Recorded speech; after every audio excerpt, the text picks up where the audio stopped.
네, 2025년 4월 광화문 포럼입니다.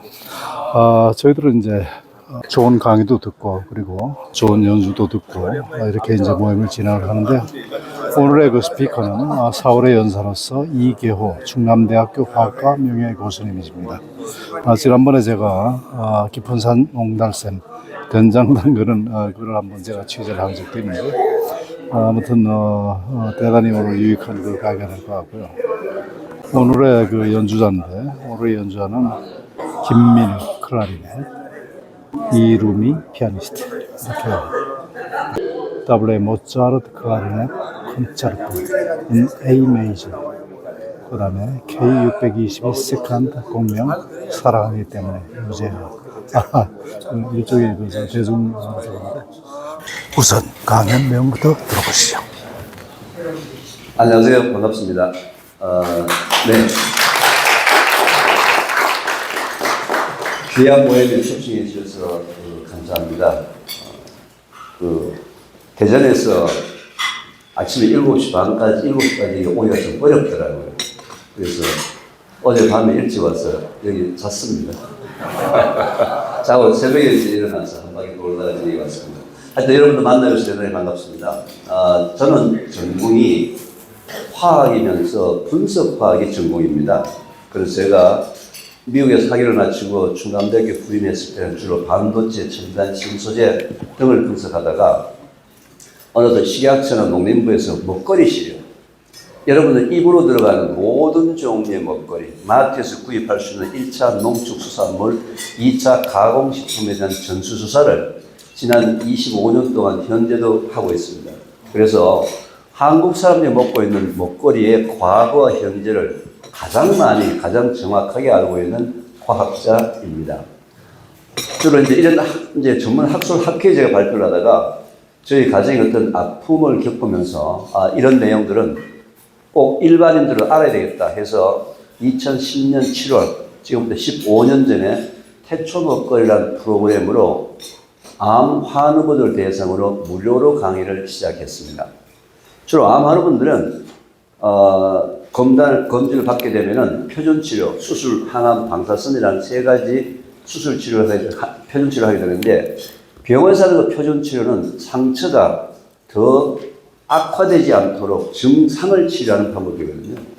근데 분명히 그 사람에게는 암이 발병되게 된 원인이 그 사람 삶 속에 어딘가 오랫동안 반복되고 있는 부분이 있기 때문에 우선 먼저 자기의 발병 원인을 체크해야 하고, 그 다음에 발병 원인이 제거되는 새로운 삶을 살아야 하고, 그 다음에 결국 본인이 갖고 있는 면역력에 의해서 면역력이 떨어지기 때문에 발병을 했고, 면역력이 원래대로 회복되게 되면 그 악화되지 않고 치료가 되는 부분이기 때문에 두 가지 강의를 했습니다.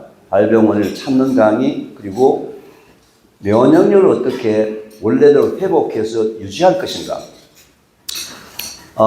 근데 요즘은 암 환우분들 약 20, 30%가 참석해 주시고요. 나머지 7, 80%는 건강에 관심을 갖고 있는 일반인들이 아이들과 오는 그런 프로그램에 좀 변화되고 있는 부분인데요.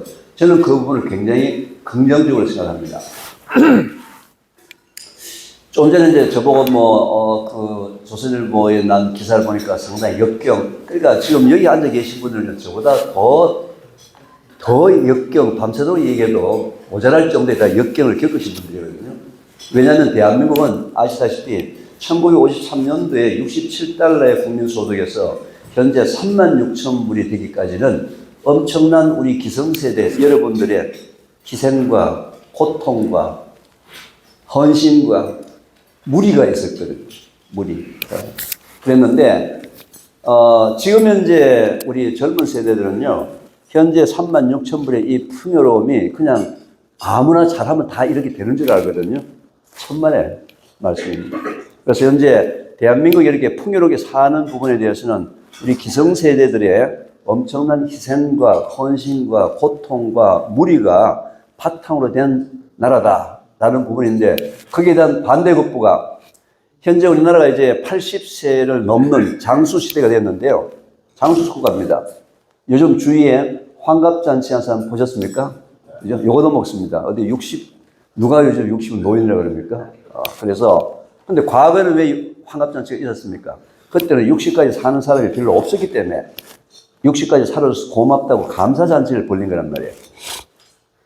근데 장수 시대는 장수 시대인데 우리나라의 보건복지부의 공식적인 통계에 의하면은 3명당 1명이 암에 걸리면서 80세를 사는 것이 현재 우리 기성세대입니다. 80세를 사는 게 중요한 게 아니죠, 그죠? 건강하게 80세를 살아야 하는데 3명당 1명이 암에 걸리면서 80세를 산다. 그럼 현재 어르신들 가정에 2집당 1집에 암 환자가 있다는 거예요. 자, 우리 기성세대는 배고픔에 굶주리면서 벗어나기 위해서 이런 무리한 삶에 대한 대가를 저는 받아야 된다고 생각합니다. 그런데 조금 전에도 밥 먹으면서 그런 얘기를 나눴는데요. 현재 여러분들 알고 있는 여러분들의 자식과 손자들의 세대, 10대, 20대, 30대, 40대의 건강은 어떨까요? 건강은 우리 기성세대보다도 더 나쁘다는 겁니다.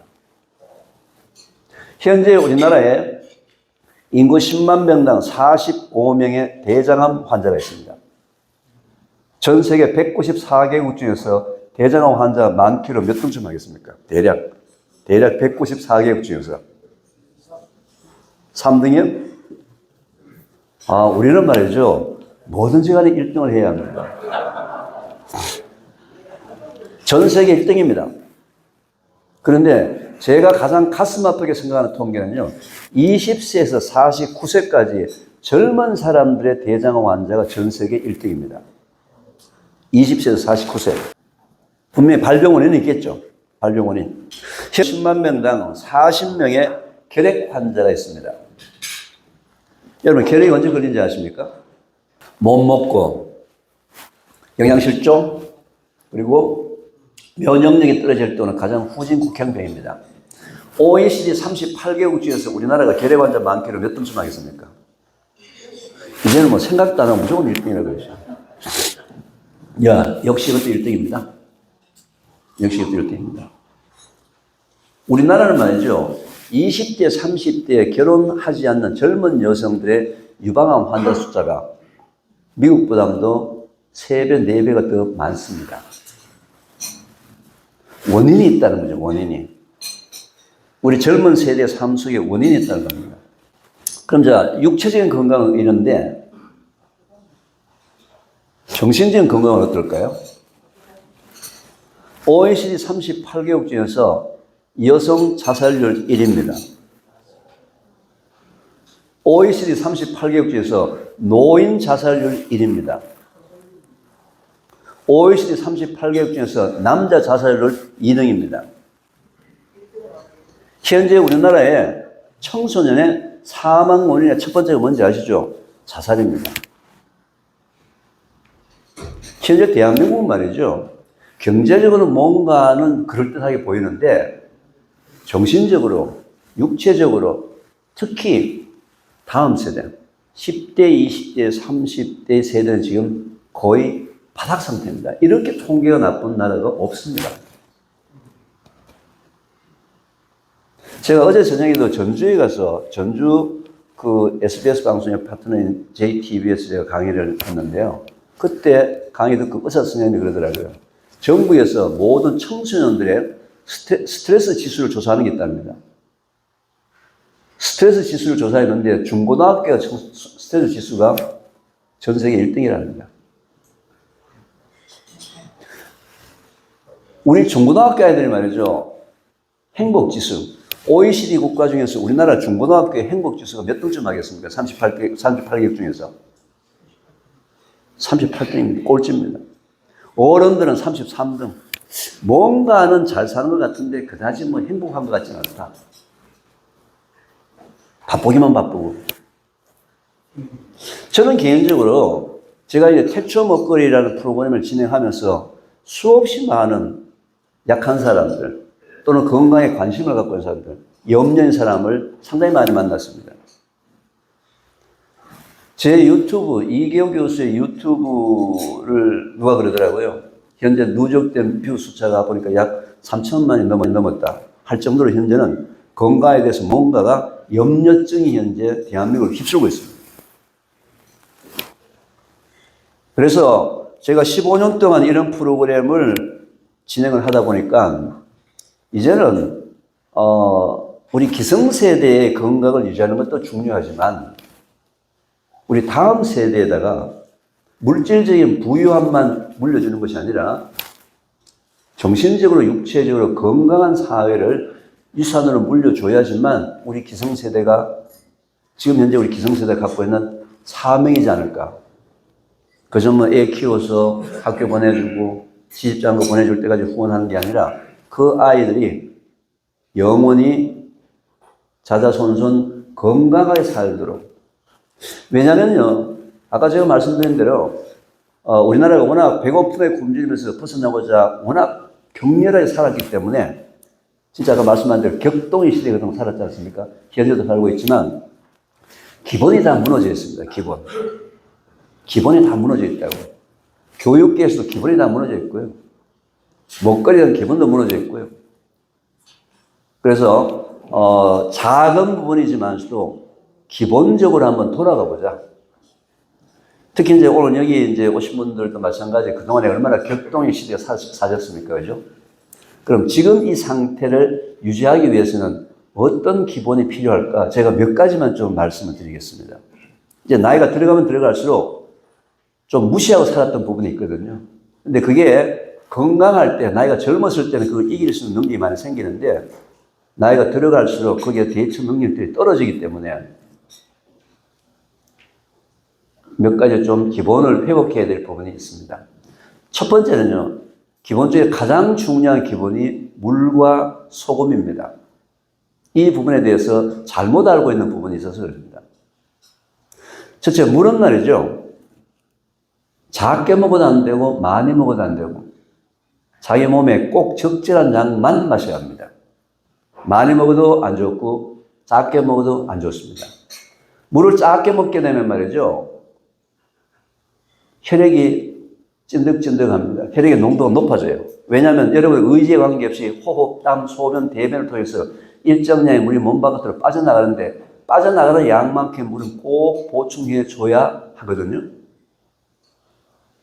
그래서 암 환우분들의 공통분모가 평소에 물을 작게 먹는 사람들. 왜냐하면 물이 안 들어오게 되면 혈액이 농도가 높아지니까 혈액 속에 면역세포가 있는데 이 면역세포가 온몸 구석구석을 돌아다니면서 청소를 다 해야 되는데 제대로 청소를 못하는 거죠. 자, 하루에 물을 몇 리터 먹는 게 좋다고 알고 계십니까? 2리터. 이게 방송의 힘입니다. 그동안에 얼마나 방송을 많이 들었으면 뭐 그냥 2리터. 그런데요, 물을 하루에 저렇게 2리터를 꼬박꼬박 먹으면요, 건강이 매우 나빠집니다. 이게 물에 대한 잘못된 부분이거든요.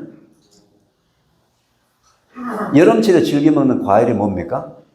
수박이죠. 수박 말이죠. 더운 날 얼음 넣어가지고 화채 만들어서 배부르게 배가 터지도록 뭐 그날도 물을 2리터 먹어야 된다. 물을 2리터 꾸역꾸역 마시는 사람은 물을 많이 먹었다는 말이에요. 물과 수박 합쳐서 2리터 근처. 그것도 2리터도 아니에요. 필요한 양만큼 먹어야 되는데 그런데 우리가 하루 종일 우리 몸속으로 들어오는 물량을 계량을 할 수 없지 않습니까? 그래서 우리 몸에는 물에 대한 기본이 있습니다. 여러분들 화장실 가서 소변을 봤는데 소변 색깔이 노란색으로 짙게 나온다? 뭐 하는 겁니까? 물 먹어라. 내 몸에서 물이 부족하기 때문에 뭔가 나쁜 일이 벌어지려고 하는데 그것도 모르고 자꾸 돌아다니니까 물 좀 먹으세요 하고 우리 몸에서 신호를 보내는 겁니다. 짙은 노란색일 때 그냥 물 한 컵 마시게 되면 20-30분 뒤에 금방 옅은 노란색으로 바뀌거든요.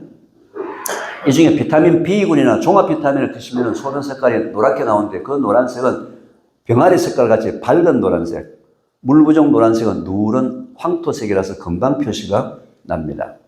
물을 많이 먹으면 어떻게 될까요? 여러분, 물을 많이 먹으면요, 궁극주는 죽습니다. 물 많이 먹고 죽은 케이스가요, 마라톤 현장에서, 마라토너들이 현장에서 굉장히 많이 죽었어요. 검시를 해보니까 저나트륨 혈증에 의한 심장마비. 혈액 속에 나트륨과 칼륨이라는 두 개의 미네랄이 있는데 이 두 개의 미네랄은 우리 몸에서 전기를 발생시키는 수력 발전소입니다. 근데 물량이 너무 많이 들어오면서 전기 발생량이 작아지면서 물을 많이 먹는 사람은 힘이 없어지기 시작합니다. 두 번째는 머리가 어지럽고요. 세 번째는 장기간 계속 하게 되면 심장에 전기를 공급해 줘야 되는데 전기 공급이 제대로 안 되면서 전부 심장마비예요.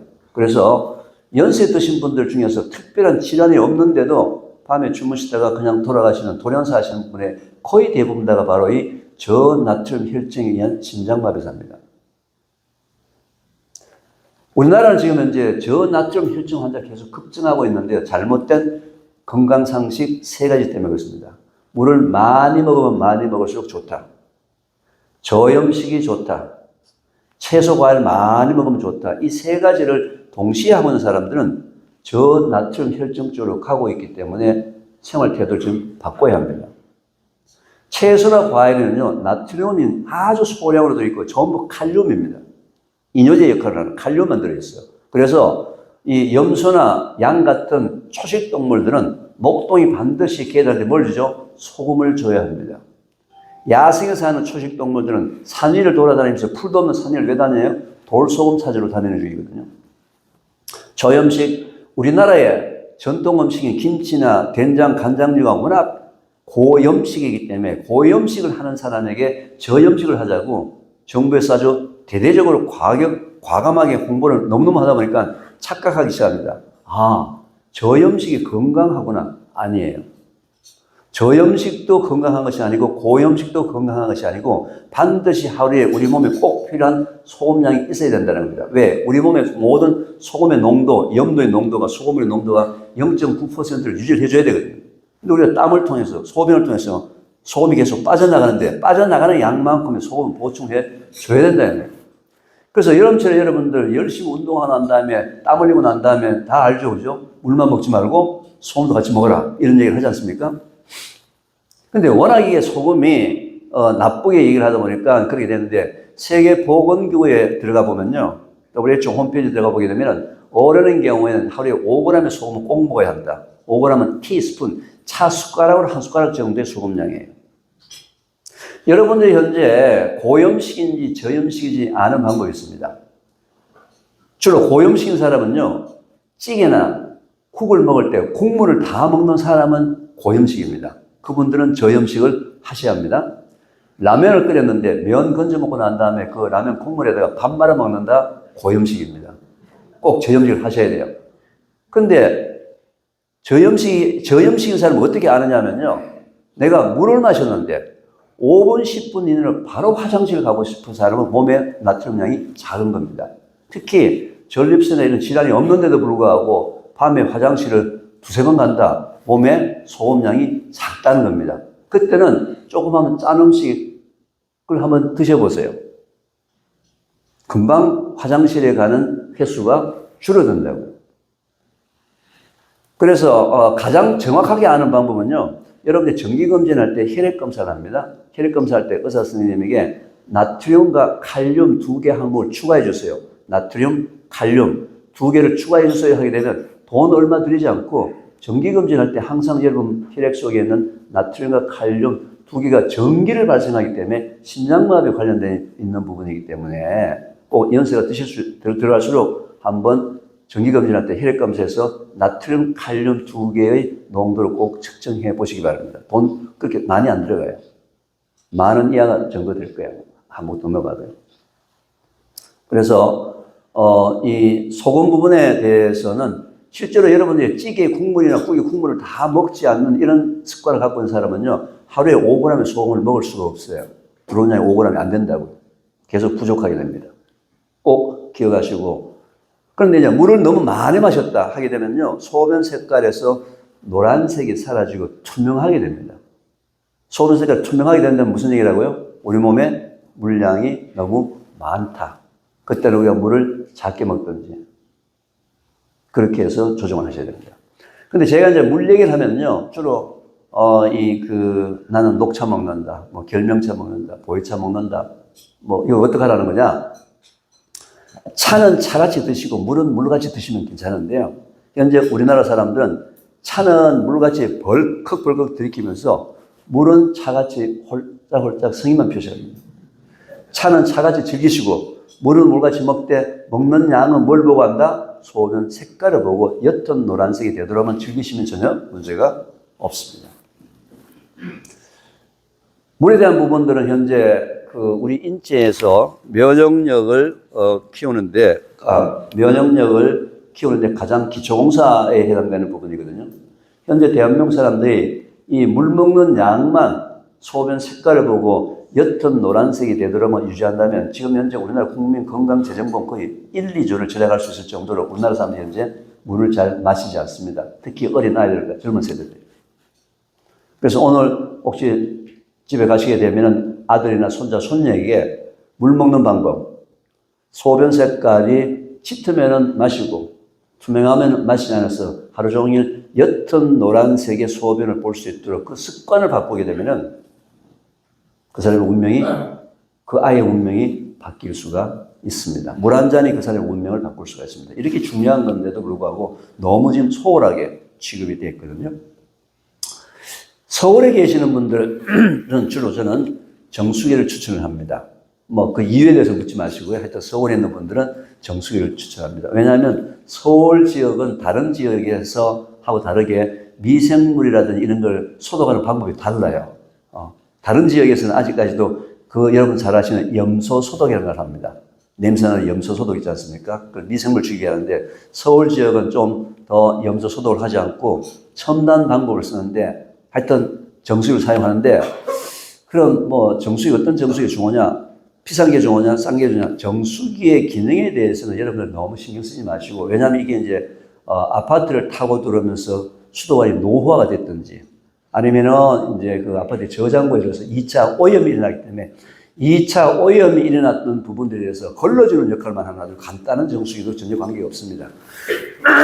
지금 현재 정수기가 비싼 이유는 이제 뜨거운 물 만들어 먹고 차가운 물 만들어 먹는 소위 편리성 기능 때문에 정수기 가격이 비싼 것이지 그 안에 오염물질을 걸러주는 기능은 그렇게 비싸지 않습니다. 그래서 어떤 정수기든지 어떤 정수기를 거쳐서 드시기를 저는 추천을 하고요.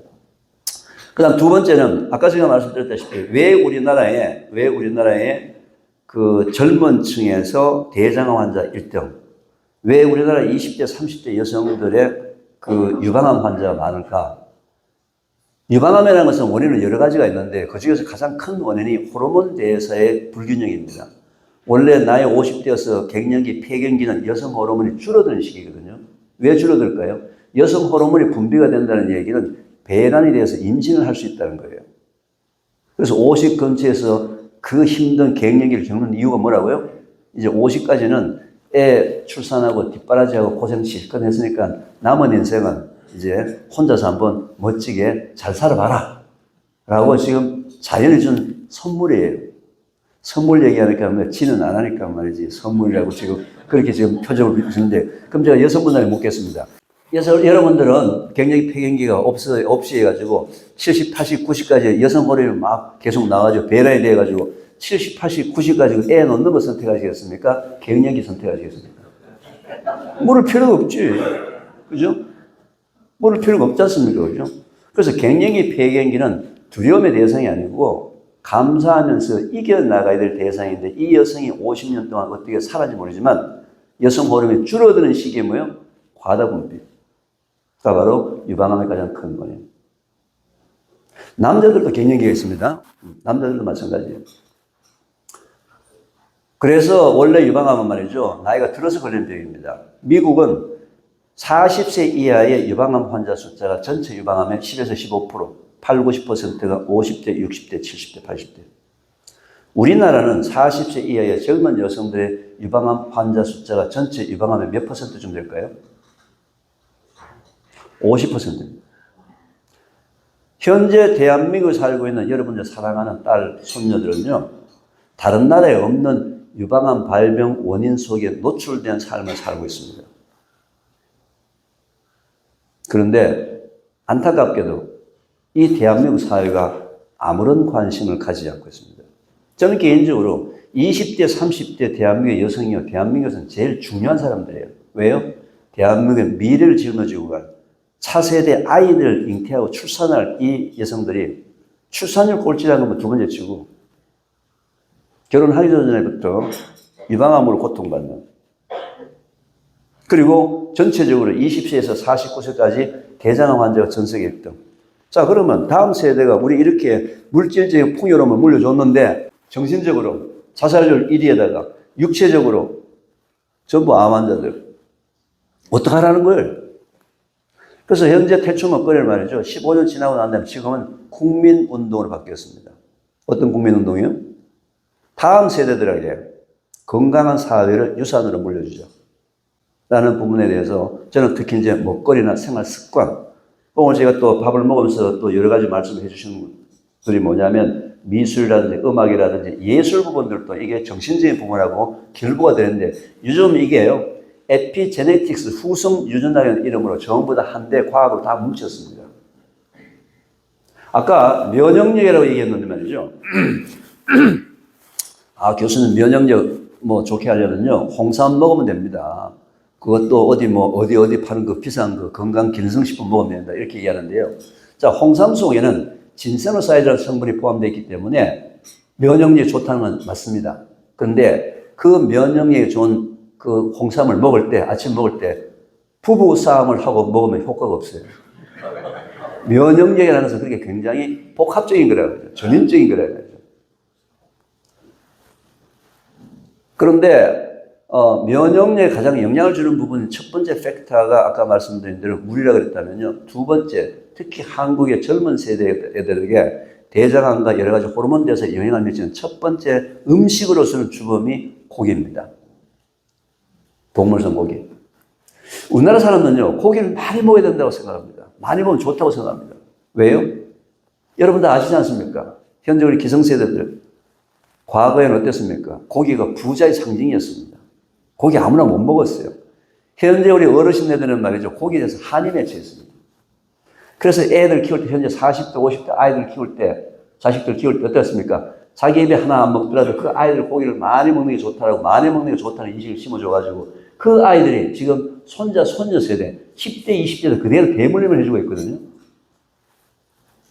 고기는 우리 몸에 단백질을 공급하는 방법이기 때문에 단백질이 꼭 필요합니다. 그런데 하루에 필요한 양의 단백질이 있습니다. 왜냐하면 머리카락도 단백질인데 하루에 자라는 기계가 정해져 있거든요. 우리 몸에 필요한 양의 단백질이 있단 말이죠. 세계보건기구 홈페이지 들어가 보면요. 하루에 우리 필요한 단백질의 양이 세계보건기구 홈페이지에 들어있습니다. 성인의 경우에는 하루에 필요한 단백질이 자기 몸무게 1kg당 0.8g의 단백질이 필요하다. 이렇게 과학적 결과가 나왔거든요. 자, 0.8g 하면 좀 복잡하니까 말이죠. 제가 오늘 여러분들한테 제가 임의로 0.2g을 보너스로 드리겠습니다. 자기 체중 1kg당 하루에 필요한 단백질은 몇 g이요? 1g. 그럼 내 몸무게가 60kg이라면 하루에 필요한 단백질 몇 g이죠? 60g. 60g은 어느 정도 부피 양이 되는지 아세요? 계란 하나 정도입니다. 근데 내가 오늘 회식을 해서 100g의 단백질을 먹었어요. 몇 g 초과됐죠? 40g 초과됐죠. 초과된 40g의 단백질이 내일까지 내 몸 속에서 단백질로 저장이 될까요? 안 될까요? 여기서 고기의 기본이 무너집니다. 대한민국 사는 모든 사람들은 고기 단백질 초과로 먹으면서 내일까지 내 몸 속에서 저장이 된다고 알고 있는데 우리 몸의 기본은 저장할 수가 없어요. 그날 당일날 먹었던 것은 초과분은 전부 다 소변으로 다 빠져나갑니다. 그날은 소변에 거품이 많이 나고 소변이 뿌연 날이에요. 여러분, 탄수화물은 많이 먹으면 초과되는 부분은 저장이 되겠습니까? 안 되겠습니까? 저장이 됩니다. 뭘로 바뀌죠? 지방으로 바뀌어가지고 그러면 살. 왜 우리 몸의 기본이 단백질은 초과 단백질은 저장이 된다고? 왜 초과된 탄수화물을 저장해야 되느냐? 그건 우리가 따질 바가 아니죠. 우리 몸의 기본인데. 그럼 우리가 그게 뭐예요? 맞춰서 살아야 되는 거예요. 그래서 고기도 적정량을 먹으면 전혀 문제가 없는데 오늘 먹을 고기를 오늘 먹고 내일 고기를 먹으면 내일 먹고 서로 나눠 먹으면 되는데 한국 사람들 고기만 보면 뭐예요? 눈빛이 바뀌죠. 다른 사람 먹을까 싶어서 우선 포크로 말이죠. 2개, 3개 한꺼번에 찍었어요. 과식이 문제입니다.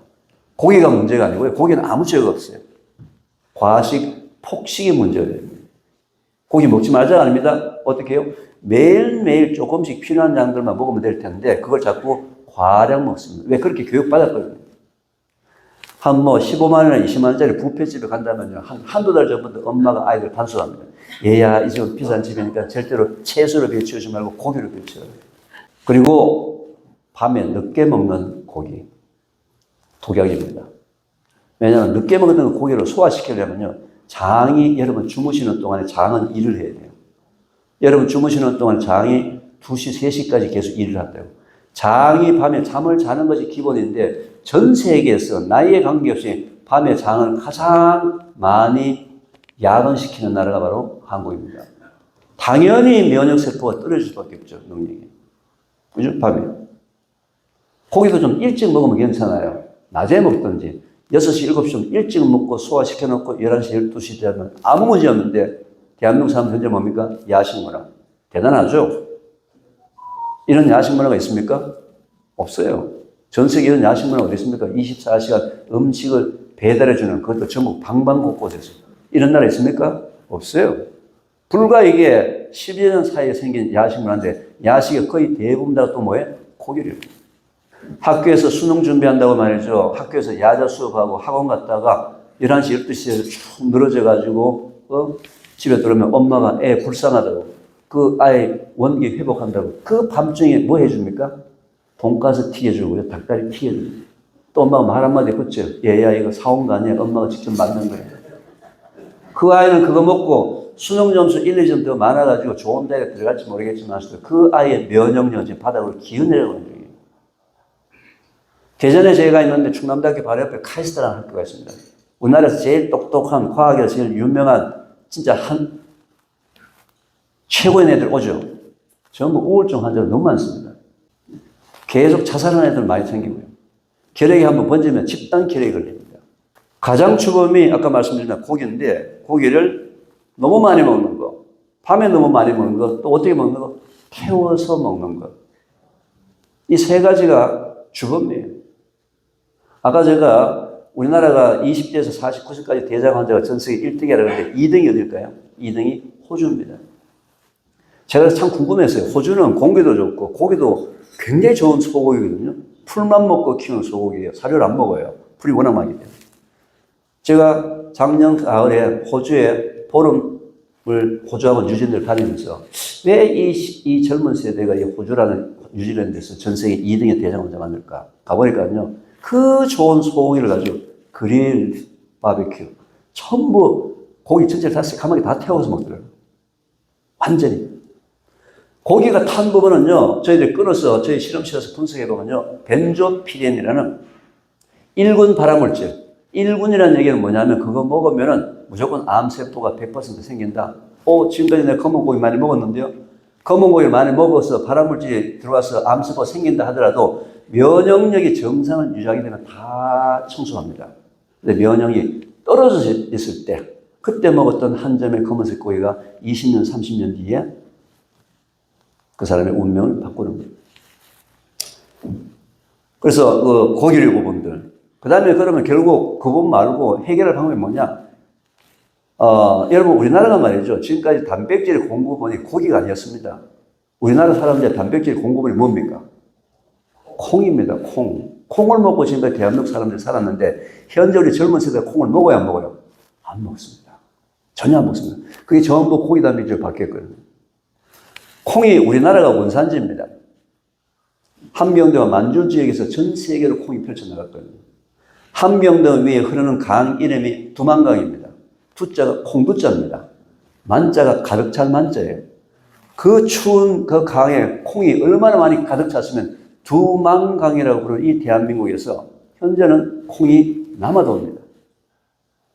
그나마 여러분 우리가 먹고 있는 콩이 거의 대부분 다 수입콩과 유전자 변형콩입니다. 왜요? 가격이 싸다는 얘기죠. 저는 대한민국 사람들 이 현재 한국의 실정에서 가장 이해가 안 되는 부분은요. 좋은 옷을 원하고요. 좋은 집을 원하고요. 좋은 차를 원하고요. 좋은 화장품을 원하는데 먹거리만큼은 가장 싼 음식을 찾는 나라가 바로 한국입니다. 대한민국의 김치 종주국이라고 얘기하면서요. 김치의 90%를 중국에서 수입하는데 그것도 가장 싸구려. 가장 싸구려. 제가 그동안에 말이죠. 이 우리나라의 음식에 대해서는 아까 식약처에서 저한테 여러 가지 연구 용료를 몇 개 있지만 제가 충격받은 건요. 콩으로 되어 있던 청국장, 된장에 먹어서는 안 될 유해물질이 있는 걸 분석해라. 커피 속에 발암물질이 있는 걸 분석해라. 저는 좀 충격을 받았어요. 커피에서의 발암물질 문제도 해결해야 되고요. 그거는 커피에 원래 없던 건데 로스팅 할 때, 볶을 때 어떻게 볶느냐에 따라서 발암물질이 어마어마하게 많이 나올 수도 있고 발암물질이 안 나오기도 할 수 있는데 지금까지 커피 업자들은 그냥 맛과 향만 가지고 로스팅을 했지 소비자 건강에 대해서는 어느 누구도 신경을 쓰지 않더라고요. 우리나라의 커피 산업 규모가 현재 20조가 넘었는데도 불구하고 전 세계 1인당 커피 소비량이 전 세계 2등이에요. 2등. 그건 1등을 못했습니다. 미국을 못 이겼어요. 곧 이길 것 같아요. 제가 보기에는. 제가 왜 자꾸 커피에 관심을 갖고 있냐면요. 스타벅스가 작년에 매출을 3조를 올렸는데요. 3조 매출에 가장 많이 들어갔던 손님 연령대가 누군지 아세요? 20대, 30대 그것도 여성입니다. 그래서 커피에 대한 연구도 굉장히 많이 하고 있어요. 뭔가 문제를 해결해야 됩니다. 커피도 음식물, 농산물이지 않습니까? 씨앗이지 않습니까? 씨앗 싸구려 갖고 들으면 그건 뭐가 있는지 아세요? 유통을, 보관을 제대로 안 하기 때문에 곰팡이가 핍니다. 생대 곰팡이가 펴요. 그 곰팡이가 피는 거를 오클라톡신이라는 곰팡이인데 이것도 간암 유발물입니다. 그거 먹으면 간에 암세포가 생긴다. 작년에 우리나라에 생두를 2조치를 수입했는데요. 2023년도, 이건 이미 9시 뉴스에 나왔던 뉴스이기 때문에 얘기하는데, 제가 기업 이름을 얘기 안 하겠습니다. 우리나라 대기업, 그리고 우리나라 현재 프랜차이즈로서 매출 1위, 이 두 개 큰 회사가 곰팡이에 피해 있는 싸구려 생두 수입하다가 세관에서 걸렸어요. 그러면 중소기업은 나머지 기업들은 어떻게 될까요? 아무도 몰라요. 제가 이제 그 고기 대신에 젊은 층한테 이제 우리나라 콩 발효 음식에 대해서 이제 추천을 하고 먹여야 될 거 아닙니까? 근데 현재 우리나라의 발효는 말이죠. 작년 2024년도에 우리나라 장단계가 유네스코의 무형문화유산으로 등록이 될 정도로 탁월합니다. 아까 우리나라 콩이 원산지죠. 발효도 우리나라가 원조입니다. 근데 일본은 우리한테 배워가지고요. 낫또 기코만 미소를 가지고 전 세계를 잡았어요. 현재 우리나라 청국장, 간장, 된장 수출하는 거 보셨어요? 없어요. 재래식 된장, 간장이라는 우리 전통과 워낙 좋은 그 문화를 갖고 있고 능력을 갖고 있는데도 불구하고 기능성을 갖고 있는데도 불구하고 장 건강에 가장 결정적인 역할을 하는 것이 마이크로바이옴, 장내 미생물입니다. 현재 장내 미생물의 상업적으로는 유산균이 좀 뭔가 차지하고 있는데 현재 상업용 유산균은요, 우유를 바탕으로 한 것에 대해서 매우 약합니다. 그리고 우리 장소에 들어왔어요. 1주나 2주밖에 못 살아요. 그래서 우리 전문가들은 보통 우리가 먹는 상업용 유산균은 나가네라고 얘기합니다. 도와주고 나가는. 근데 계속 우리한테 유익균에 있어서 장내 건강을 미치는 게 우리 된장, 간장 속에 청국장 속에 포함되어 있는 유익균, 김치 속에 포함되어 있는 김치 유산균. 그래서 제가 이 유익균에 대한 얘기, 장내 미생물에 대한 연구를 지금까지 10여 년 이상 해오고 있는데요. 전 세계에서 가장 장 건강에 좋은 유익균이 김치에 있는 유산균, 그리고 청국장, 된장, 간장 속에 포함된 유익균인데, 그래서 제가 여러분들 유튜브 보시면 제가 어줍지 않게 앞치마 들고 칼 들고요. 30분 만에 김치 담기, 30분 만에 우리 콩으로 매주 담기, 1년 360을 담기, 이런 강의도 참 많이 했습니다. 왜냐하면 현재 우리나라의 장담기라는 문화가 그 기능성은 뛰어난데 표준화가 안 돼 있어요. 과학화가 안 돼 있어요. 그러니까 세계화를 할 수가 없습니다. 그래서 제가 이 부분을 좀 견제하고서 우리 다음 세대가 살려면 고기 대신에 진짜 맛있는 우리나라 발효 음식을 먹어야 하는데 순창군을 찾아가서 제가 먼저 과제 제안을 해서 청국장 과제를 말이죠. 과학기술정보통신부에다 들밀었습니다. 아니 농림부에 가지 왜 일로 왔느냐? 아니다. 우리 조상들의 전통 과학을, 기술을 과학화시키고 표준화시키고 세계화해서 낫도 기꺼만 미술을 이기겠다 해서 5년 동안 무려 연구비를 50억을 받아가지고요. 약 40명의 연구자가 건국 이래로 어마어마한 연구를 해서 지금 일본의 낫도 기꺼만 미술을 이길 수 있는 노하우를, 근거를 다 갖고 있습니다. 그 작업을 지금 현재 조금씩 현재 하고 있는 중입니다.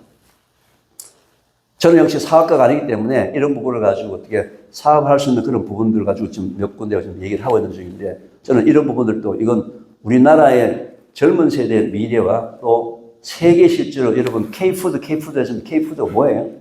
뭐로 유명합니까? K푸드가. 첫 번째 라면. 그죠? 그죠? 라면. 또 뭐예요? 비빔밥, 불고기 전골. 또 뭐 있나요? 떡볶이. 맛만 있는 거죠. 아까 제가 말씀드린 우리나라 전통 발효 음식에 포함되어 있는 유익균은요, 끓여도 죽지 않고 냉동에도 죽지 않습니다. 그런데 일본의 기꼬만 미소, 끓이면 그 속에 포함된 균은 다 죽습니다. 그 일본균으로 만든 거거든요. 일본균으로 만든 건데, 기꼬만 미소는 맛을 가지고 전 세계를 잡았는데, 기능은 빵점이에요. 그래서 이제 이런 부분들에 대해서 여러분들도 지금 현재 조금 더 면역력에 신경을 쓰시려면 장내 미생물에 좀 숫자를 늘리려면 일단 김치. 김치 중에서도 그 백김치, 동치미, 물김치를 얘기합니다. 실제로 김치를 30분 만에 담굽니다. 어디서나 30분 만에. 특히 아이들하고 같이 담그거든요. 왜냐하면 엄마가 담그면 아무리 맛있어도 안 먹는데요. 지가 담근 건 먹습니다. 근데 먹어보니까 또 너무 맛있어요. 근데 먹어보니까 또 뭐예요? 아토피로 고생하는 애들이 아토피가 가려움증의 증상이 줄어드니까 애들이 스스로 몸에서 받아들이죠. 어릴 때부터 그런 습관들. 그리고 장도 말이죠. 얼마나 지금 저 아파트에 살면서 장 담그라고 하면 담글 수 있습니까? 안 되죠. 근데 저 순창군하고 국가연구를 통해가지고 균도 우리나라 균주를 하나, 그 단일 균주를 하나 특허를 해서 갖고 있고요. 그것도 순창군이 소유를 하고 있습니다. 우리가 이제 독점 사회부를 가지고 하는데 1년 360일 언제든지 장을 담깁니다. 1인분도 담글 수 있습니다. 그래서 현재 제주도 같은 데서는 중학교에 교실에서 아이들이 직접 자기가 먹을 된장, 간장을 다 담궈서 교실에서 갖고 있습니다. 이런 식으로 해서 좀 우리나라의 전통 문화, 전통 음식을 가지고 아이들하고 접근할 수 있도록 해서 단순히 찌개만 끓여서 먹으라는 게 아니고요. 청국장 분말 집어넣고 바나나 집어넣고 드링킹 요것도 집어넣어서 쉐이크 해서 주면 말이죠. 너무 잘 먹어요. 뭐 빵에다 넣을 수도 있고요. 쿠키에 넣을 수도 있고 뭐 떡에다 넣을 수도 있고 여러 가지 모양으로 해서 하여튼 우리나라 전통 발효 음식을 가지고 아이들의 정신적 육체적 건강을 좀 회복시키는 그런 일, 이런 부분들도 같이 진행을 하고 있습니다. 오늘 제가 여러분들한테 이제 세 가지 말씀을 드렸습니다. 첫 번째는 물에 대한 부분들, 그리고 소금에 대한 부분들, 그리고 고기에 대한 부분들, 그리고 마지막으로 전통 음식에 대한 부분들을 좀 기회가 있으면 좀 더 양을 늘리시거나 횟수를 늘리게 하면 여러분들 지금보다는 훨씬 더 건강한 삶을 살 수 있고 또 특히 이런 내용들을 여러분 자식이나 손자, 손녀에게 얘기를 해줬을 때 그 아이들의 운명도 실제로 바꾸는데 큰 기여를 할 수 있다. 그렇게 생각을 하면서 제 강의는 여기서 마치겠습니다.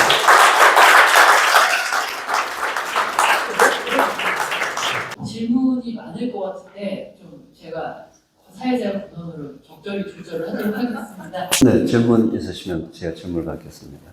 네, 강연 들었습니다. 그 몸에 물이 부족하면 몸이 보내는 어떤 신호가 되겠지 않고요. 갈증을 느낀다든지 그 갈증을 느낄 때 그 물을 그냥 먹으면 되는 것 아닌가 하는 생각이 듭니다. 네, 우리 인체에서 말이죠. 물이 가장 필요한 우선순위 1번이 어디냐면 혈액하고 뇌입니다. 왜냐하면 혈액에 물이 부족하게 되면 당장 문제가 생기지 않습니까? 그래서 혈액에 물이 부족하게 되면요. 이 사람이 물을 안 먹어서 전체적으로 물이 부족하게 되면 혈액에 물이 부족하게 되면 혈액 자체가 돌아가면서 즉각적으로 사람의 영향을 미치기 때문에 혈액에는 항상 물이 정상을 유지하기 위해서 세포에서 물을 차출해 옵니다. 세포의 물을 혈액으로 빼온다고요. 빼오는데 세포 중에서 우리 목젖, 공기가 들어가는 목젖이 바로 공기가 제일 많이 노출되는 곳이잖아요. 그러니까 물이 부족하게 되면 혈액 속으로 세포에서 물을 차출해 와가지고 여기 공기가 계속 닿는 목젖이 느끼기 때문에 갈증을 느끼는 거죠. 갈증은 뭐예요? 물이 부족하고 난 다음에 나타나는 증상이란 말이에요. 물은 항상 어떻게 먹어야 된다고요? 갈증을 느끼기 전에 물을 먹어야 되기 때문에 갈증을 느끼고 항상 물을 먹으면 항상 한 걸음씩 늦은 겁니다. 몸에서 뭔가 나쁜 일이 벌어지고 난 다음에 느끼는 거거든요. 그래서 갈증이 최후의 마지막으로 야, 물 먹으라 하는 신호다 이거죠. 소변은 뭐예요? 야, 빨리 지금 물 먹어라.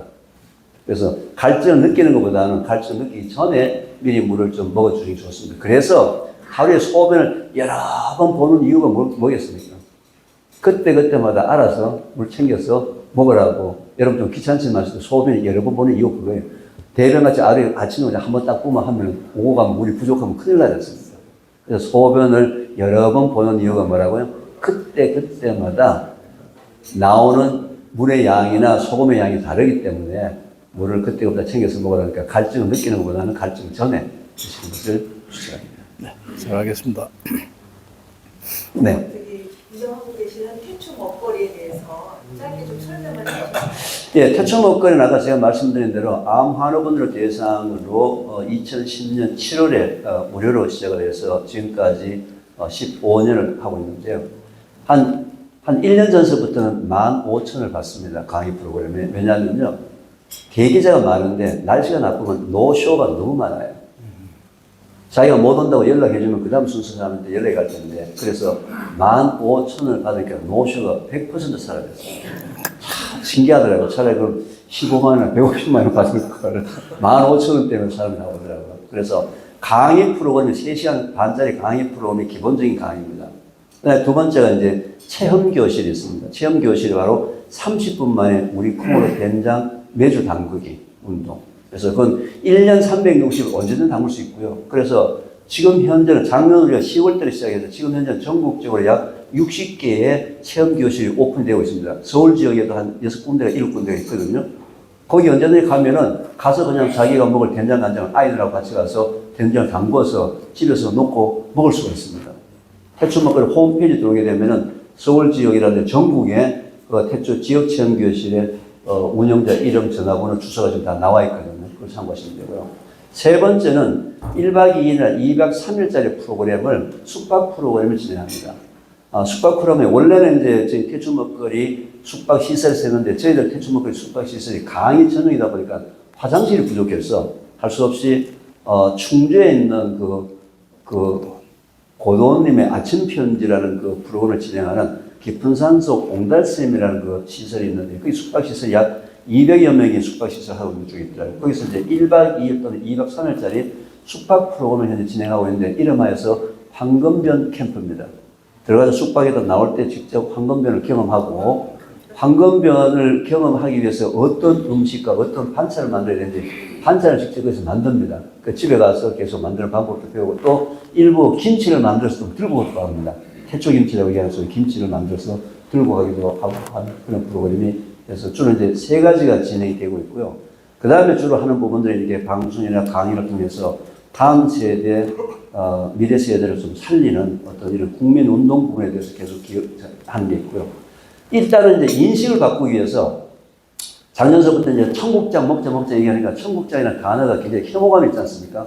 꼬리꼬리한 냄새가 난 거. 그래서 제가 2년 전에 SBS 방송에 주부들이 좋아하는 그 프로그램에 나가서 앞으로 대한민국에서는 청국장이라는 이름을 부르지 말고 한국장으로 이름을 바꾸자. 그 청국장은 충북이 충북을 의미하는데 그거보다는 이미지가 나쁘니까 한국장으로 이름을 바꾸자 해서 작년 5월 30일 날은 한국장 데이를 했습니다. 그날은요, 저희들이 이제 캠페인을 해서 젊은 사람들한테 청국장의 이미지를 바꾸기 위해서 한국장으로 바꾸자라고 해서 캠페인을 했는데 그때는 한국장 먹는 날, 그래서 한국장 데이라 해서 5월 30일 날 한국장 데이를 정해서 작년에는 아는 사람들 한국장 먹는 날로 했습니다. 했는데 올해 5월 30일은 한국장 데이에서 단순히 먹는 날이 아니고 먹어서 사진 찍어서 자기 지인들한테 보내기, 사진 릴레이 해서 전 세계를 좀 보내자. 그래서 올해 5월 30일은 한국장 데이에는 한국장 먹는 사진 찍어서 보내기. 제가 나중에 회장님이나 다른 분들한테 좀 참여를 좀 부탁을 드리겠습니다. 그날은 그러면 여러분들이 한국장 먹는 사진을 찍어서 그냥 지인들한테 보내고, 야, 맛있어. 아까 제가 말씀드렸지 않습니까? 청국장 분말에다가 바나나 집어넣고 요것도 집어넣고 해서 믹서기에 휙 돌려가지고 쉐이크해서 먹으면 너무 맛있어. 근데 그거 먹고 나면요, 애들 보통 2잔 먹고 나면 변비가 또 해결되니까요. 그 정도로 우리나라의 그 균이, 유익균이 강력한 균이거든요. 이미 그 과학적으로 다 증명해놨고. 그래서 그런 걸 가지고 이제 우리 진짜 K푸드가, 이게 진짜 K푸드다. 먹어서 맛도 있지만, 지금은 맛만 봤는데, 맛도 있지만, 먹고 난 다음에 장 건강 좋아지고, 황금색 병들고, 면역력 좋아지고, 이걸 가지고 저는 전 세계를 체결할 수 있다라는 자신감을 가지고, 이 캠페인을 벌이는데, 올해 5월 30일 한국장 대회는 여러분들이 꼭 좀 참여해 주셔서 참여할 때 제가 좀 부탁을 좀 드리겠습니다. 만나고 싶었는데 만나뵈어서 너무 반갑습니다. 네. 예. 세 가지를 물어보겠습니다. 물을 끓이는데 어떻게 끓여서 먹느냐?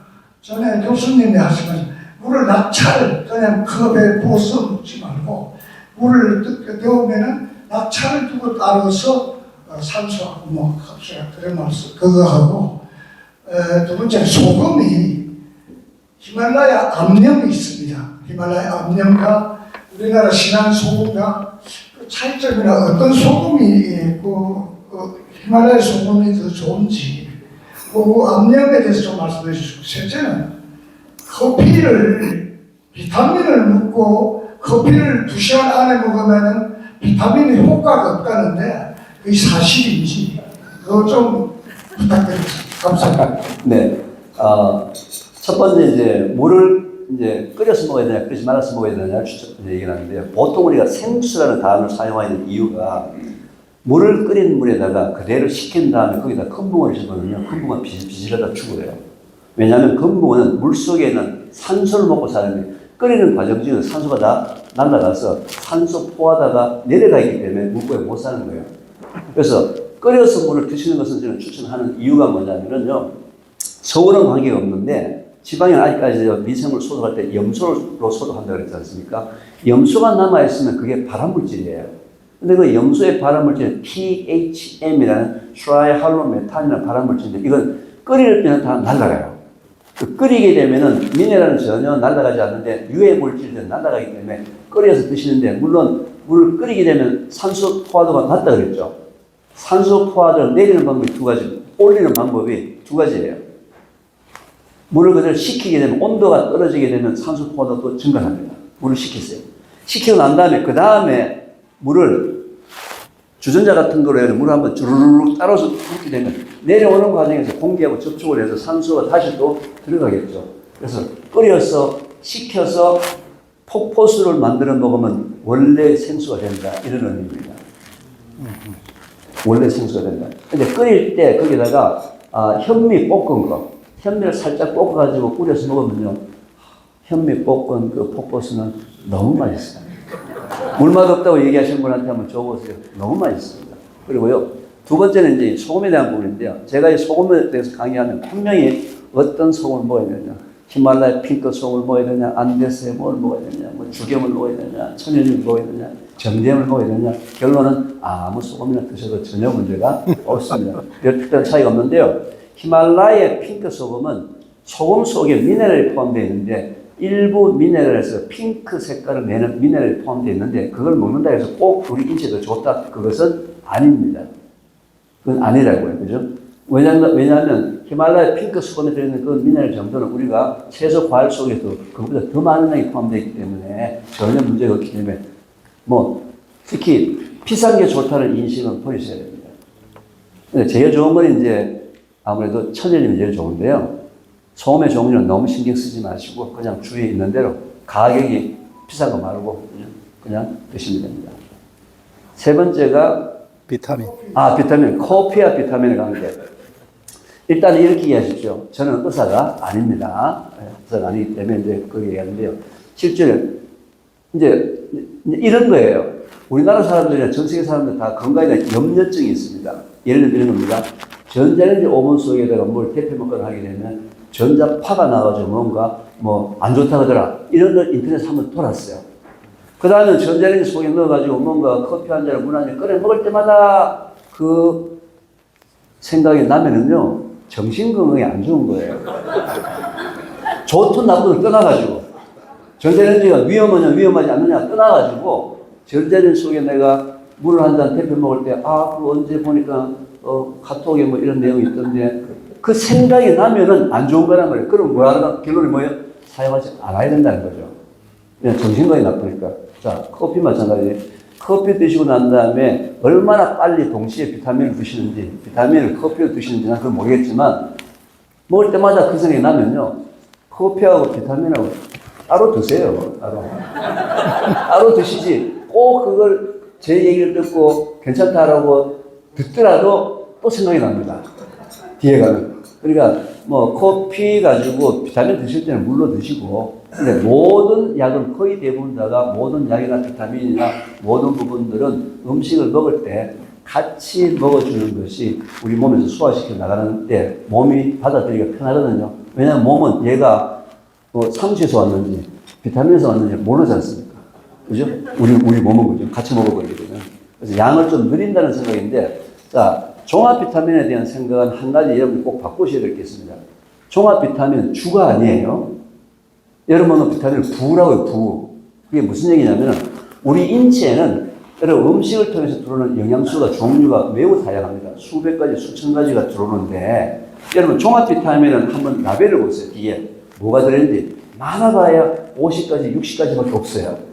그죠? 그런데 오이 하나를 먹으면요, 오이 속에서 우리 몸속에 들어오는 게 약 600가지가 들어옵니다. 그러니까 지금 이제 팔고 있는 어떤 종합 비타민도 우리 음식을 능가할 수 있는 비타민은 없던 거예요. 왜? 양이 많게 되면 뭐예요? 그 개수를 늘리게 되면 비타민 섭취량이 많아져야 되는 거예요. 하루에 한 개 먹는 게 아니고 하루에 10개, 20개를 먹어야 된다는 거예요. 자, 그럼 비타민을 언제 먹느냐? 내가 오랜 기간 동안에 몸이 아파가지고 제대로 잘 못 먹었어요. 또는 내가 몇 개월 동안 보니까 내가 좋아하는 음식 한쪽을 너무 많이 먹었어. 그러면 영양학적으로 균형이 깨질 수 있는 가능성이 있죠. 그때에 적절한 비타민 50개, 60개가 들어있는 걸 먹었을 때 혹시 내가 부족한 것이 있으면 이쪽에서 보충이 되는 가능성 때문에 그걸 먹는 것이지, 그걸 먹었다고 해서 무조건 내 몸이 좋아지는 것은 아니라는 거죠. 그래서 그런 이제 종합 비타민 같은 경우는 한 3개월, 6개월 좀 먹어보다가 먹으면 금방 압니다. 그러니까 부족한 영양소가 들어오게 되면 벌써 몸이 반응을 하거든요. 그렇게 해서 선택을 하시면 되지, 비타민 먹는다고 밥 제대로 안 먹고, 그죠? 주는 안 먹고, 부가 준전으로 착각하는 게 현재 우리 세대거든요. 그래서 절대 그건 부다, 엑스트라다, 이렇게 이해할 수 있습니다. 하나만 더. 네네. 아까 그 물의 양을 말씀해 주셨는데, 네. 일반적으로 의학계에서는 2리터를 권유하거든요. 네. 근데 이 강사님은 2리터 먹으면 안 된다, 과하다는 말씀을 하셨는데, 물이 풍수만을 물이라고 하는 것인지, 아니면 일반적으로 티라든지 커피라든지 다른 음료수, 그리고 찌개 국물 이런 것도 물에 속하는 것인지 좀 여쭤보겠습니다. 일단은 이제 물이라 그러면요, 마시는 물만 물이 아니고요, 여러분 입속으로 들어오는 모든 종류의 음식, 모든 종류의 음식은 다 물이 있습니다. 특히 채소, 과일의 90%가 물입니다. 그래서 물은 뭐 티, 차, 뭐 음료수, 그것도 물이고요. 근데 하루 종일 우리 몸속으로 들어오는 전체 물량을 다 계산할 수가 없거든요. 내가 하루에 티를 몇 잔 마시고, 뭐 상추를 몇 개 먹고, 수박을 얼마나 먹고. 근데 우리 몸에 들어오는 물은 물부터 시작해서 모든 음식을 통해서 물이 다 들어오는데, 빠져나가는 양만큼의 물을 먹어야 되지, 물을 많이 먹어도 작게 먹어도 안 되기 때문에 2리터라는 숫자를 정해가지고 먹게 되면 어떨 때는 작을 수도 있고요, 어떨 때는 많을 수도 있다. 내가 운동을 많이 하게 되면 물이 더 많이 필요한데, 그날도 내가 물을 2리터 먹어야 된다 해도 물이 작을 수도 있거든요. 그래서 물을 먹는 양은 내 몸에서 빠져나가는 양에 맞춰서 물을 먹어야 되는데, 그 물의 양이 매일매일 내가 무엇을 하느냐에 따라 틀린다. 어떤 종류의 음식을 먹느냐에 따라 틀린다. 그 방법이 바로 가장 정확히 하는 방법이 바로 소변 색깔의 노란색 정도를 가지고 보게 되면 빠져나가는 물량하고 들어오는 물량을 조절할 수 있는 그 기본을 체크할 수 있는 그런 얘기입니다. 이 물만 2리터를 먹으려면 못 먹어요. 아니죠. 아니, 그럴 수 없습니다. 네, 그럴 수가 없습니다. 네. 시간이 좀 많이 지체가 돼서 네, 건강에 대한 관심들이 대단히 높습니다. 질문이 끊이질 않네요. 듣고 마무리하겠습니다. 네, 마지막 기회에 주셔서 감사합니다.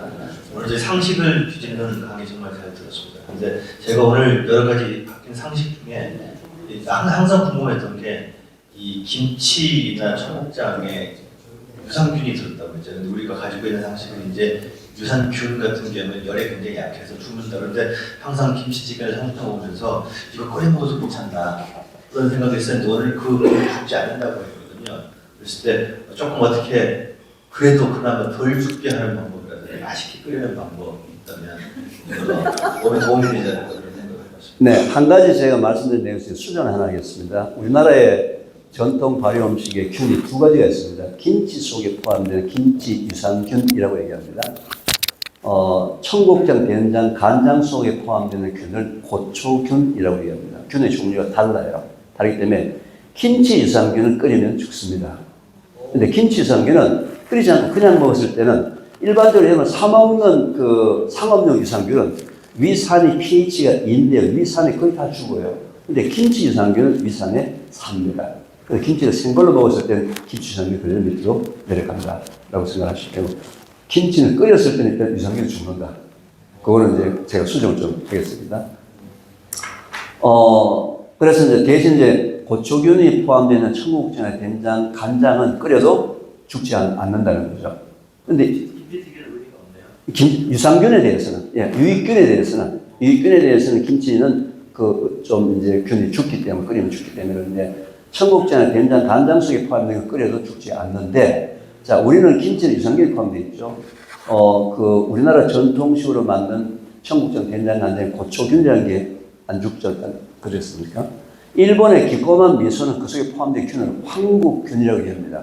아스퍼질레스라고 하는 황국균. 이 황국균은 아까 김치 유산균같이 끓이면 다 죽어요. 그래서 일본의 된장, 간장인 기꼬만 미소는 전 세계를 맛으로 잡았지만, 장 건강은 전혀 도움이 안 되는.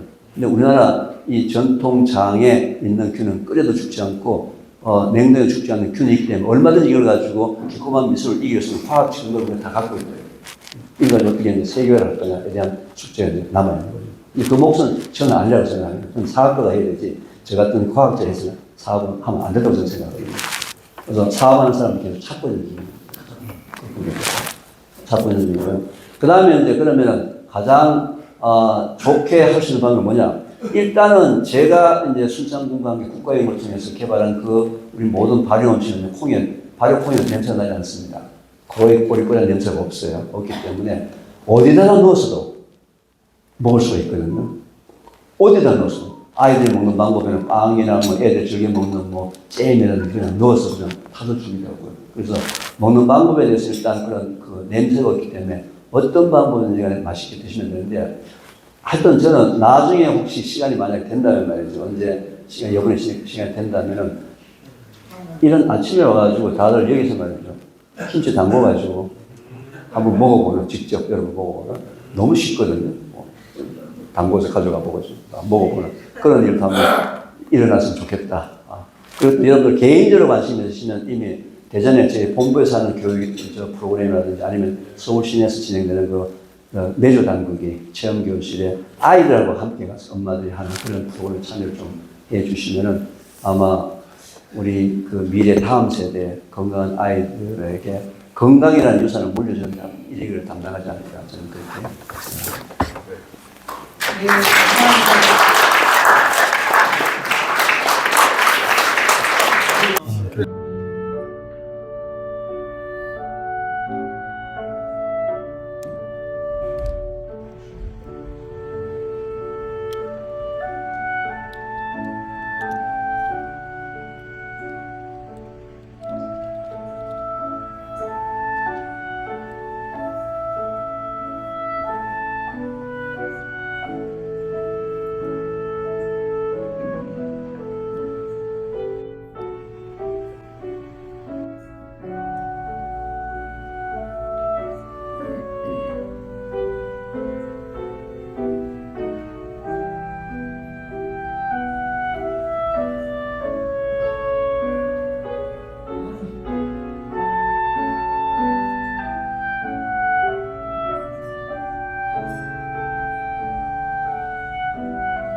킬로번호 622번 이악장 아다지오 들으셨는데요. 이 곡이 모차르트의 마지막 작곡한 합주곡입니다. 모차르트가 1791년에 사망하는데요. 1791년 12월에 사망하는데 지금 들으신 이 클라리넷 합주곡이 91년 10월에 작곡이 됐습니다. 모차르트가 개인적으로 굉장히 몸이 아팠을 때 작곡한 곡인데요. 뭔가 좀 그래서 그렇게 들으면 더 애조가 느껴지는, 특히 아다지오이기 때문에도 그러겠지만 그런 생각이 듭니다. 두 번째 연주해 주실 곡은 유재하 작곡의 사랑하기 때문에 우리나라 대중가요입니다. 여러분 박수로 맞아주십시오.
생일 축하 파티입니다.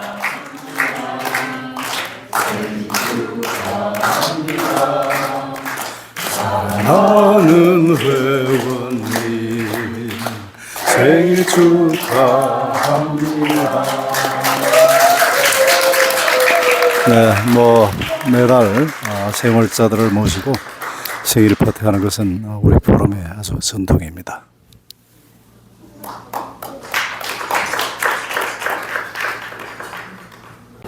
그 남시루 광화문 문화포럼의 회장을 역임하셨던 남시루 전 문화일보 사장님께서 지난달에 작고하셨습니다. 그래서 정말 광화문 문화포럼에도 이끌시면서 많은 업적을 세우신 분으로 저희가 알고 있는데요. 지금 안 계시지만 우리가 또 상가에도 다녀오셨지만 남시우 회장님을 기리면서 잠시 묵념하고 식사를 시작하도록 하겠습니다. 잠시 묵념 시작하겠습니다.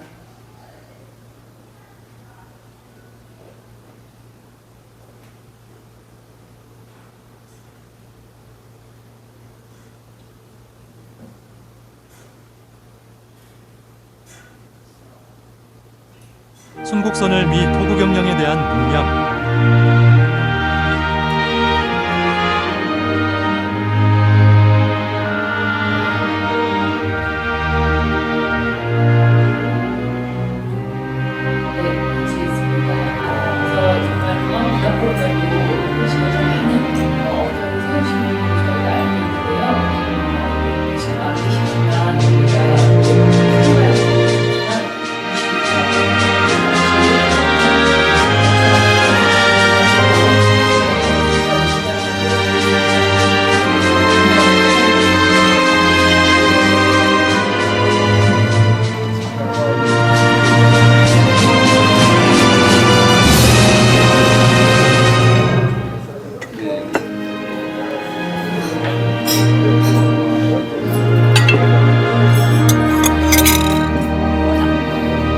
회원 일정 말씀드리겠습니다. 우리 김태희 회원님께서 4월 16일부터 4월 20일까지 소극장 간단 페스티벌이라고 합니다. 소극장 회화당에서 프라토에 출연하셨습니다. 주연으로 출연하셨습니다. 김태희 회원님 또 이 공연에 관심이 있으신 분들은 문의 주시면 좋으실 것 같고요. 그리고 지금 밖에 잡지 골프 헤럴드 나와 있는데요. 이순숙 대표님께서 이제 편집장이자 또 대표로 계시는 골프 헤럴드가 이달로 34주년을 맞았다고 합니다. 이 정말 대한민국에서 잡지를 34년만 한다는 거는 역시 또 의지의 한국인이다라는 생각이 들 수밖에 없고 정말 대단한 일을 이어오고 계시는데요. 골프 헤럴드 34년을 축하하는 박수 여러분 한번 보내주시기 바랍니다.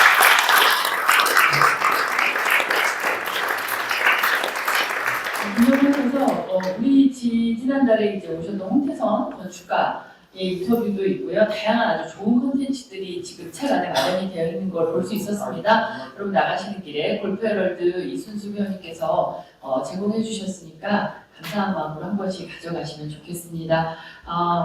이제 아름다운 5월에 될 텐데요. 회장님 모시면서 인사 한 말씀 하고 마치도록 하겠습니다. 다양한 봄인 것 같습니다. 제가 지난주 토일 월을 신안에 증도하고 자원도 가서 자원도에서 오늘 소금 얘기하셨는데 태평 영절을 방문한 그런 또 기억이 났습니다.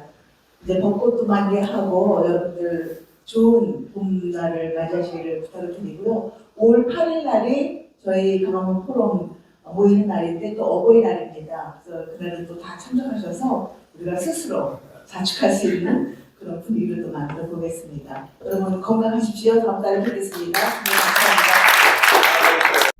Thank you for always watching Kwandae Wook TV.